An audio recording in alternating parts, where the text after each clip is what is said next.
Igama lami nguSimangele Mkhize. I'm an artist, I'm an activist for artists, ngumculi.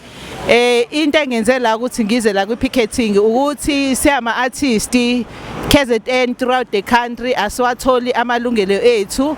Labantu abasiphethe abayenza into ekufanele bayenze bazicabangela bona nemndeni yabo. Mase ngabalula nje sithi sine Playhouse company la. I-Playhouse company isirane for 30 years. Kodwa sikaze sibone kukhona ama-artist abawadevelopile sabona ukuthi kukhona abakwenzile as i-Playhouse company. Sicela i-Playhouse company isikhombise. Ngicela ama-artist sibambaneni siphumeni sonke. Siphumeni sonke kakhulukazi la eKwaZulu Natal sihambe sishayena imashi njengale picketing eniyibonayo la siyothi nje sicela abasitshele kulo 30 years bephethe lapha ePlayhouse ukuthi yini asebeyenzela ama-artist nje behlupheka nje sinabantwana abafundile abaqedile ama-degree abenza umusic kwezinto ehlukahlukene ka-arti benza yonke into kodwa bawathola amathuba la hanjiselwa abantu balanda abantu baphesheya kubibona bazocula thina basiconsider ama-artist la nala uSambro sicela uyeke u-exploiter ama-artist kumanje nje abantu sithola ukuthi uSambro unemali eningi idliwe yibona abaphathi ama-artist uma edlaliwe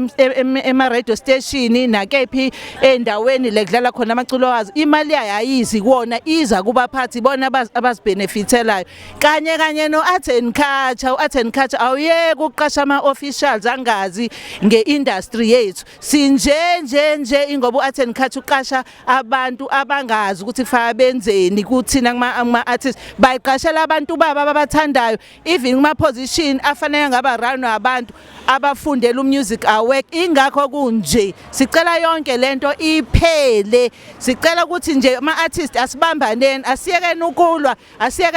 ey'nkundleni zokuxhumana asike siphumeni njengalomphakathi ocelela sihambe siyolwela amalungelo ethu ngoba akekho umuntu ozosilwela ngaphandle kwethu fa sizilwele ngicela sibambane ama-artist more especially ama-artist akaZulu Natal silambile sonke akekho umuntu onedwa nabantwana emakhasi nabantwana abagxile kakhulu manje kuyidakamizwa izingane zikhulela zineminyaka ewu10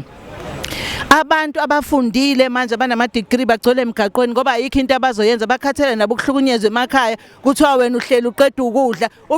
umuntu ufundile sicela kuyiphele yonke lento cela sibambeneni ama-artist ase-KZN asiphumeni ngobuningi bethu silwele into esifanele nanendaba yokuthi mekukhokhela ama-artist bayithathaphi ama-officials ukuthi iwona azositshela ukuthi ama-artist ahola malini ngoba nje basicule sama-artist ama-level ethu awafani sifunde ngendlela engafani kodwa bona basitshelayo nanokuthi bona ezama-officials bayithathaphi ilungelo lokuthi baqashe bona beqashelwe ezinye izinto ukuthi bayozenza bese kuyibona futhi abaqasha ama-artist yibona abaqasha yonke into kanti bona umsebenzi wabo yini sicela iphele phansi nokuhlukunyezwa kwama-artist phansi nokuhlukunyezwa kwama-artist phansi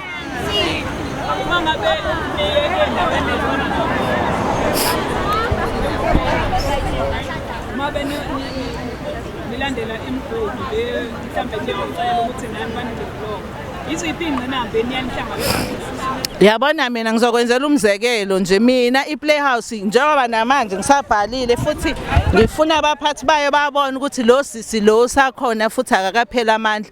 iPlayhouse mina ngayimela ngahamba ngaye-legislature lapha kwaZulu Natal eMaritzburg ngiyobuza ukuthi bangaki abantu asebebadevelopile kulo 30 years bephethe abazange benze baze bakwazi ukuyikhipha leyo number kuze kubi manje yabona nje lapha ePlayhouse nje bakubhala ukuthi it's an agency yaka-art and culture it's because mina ngaya ngedwa behliselwa imali kodwa namanje okusho ukuthi kukhona umkhonyovo wenzakalayo ngoba namanje basanikwa imali namanje uma sihlangana nabo sibabuza ukuthi kwenzakalani basitshela ukuthi imali abasenayo kodwa banama program uma siwabone lo ma program sithi siyakubona sibabuza ukuthi ngicela nisiqasheni oniqasha abanye abantu bathi sekwenziwe kulenziwe nini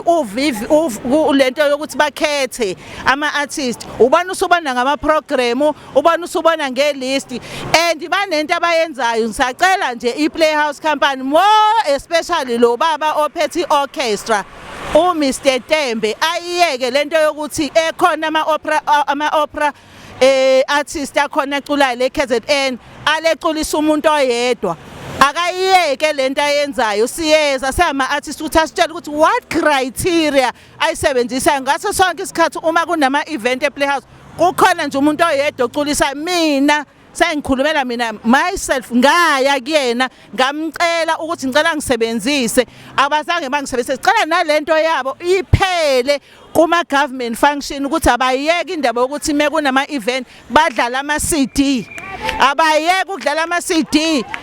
abayeke kunama choir la ifile ichoral industry because uma kucula basebenzisa CD abasebenzisa ama soloist basebenzise nama choir.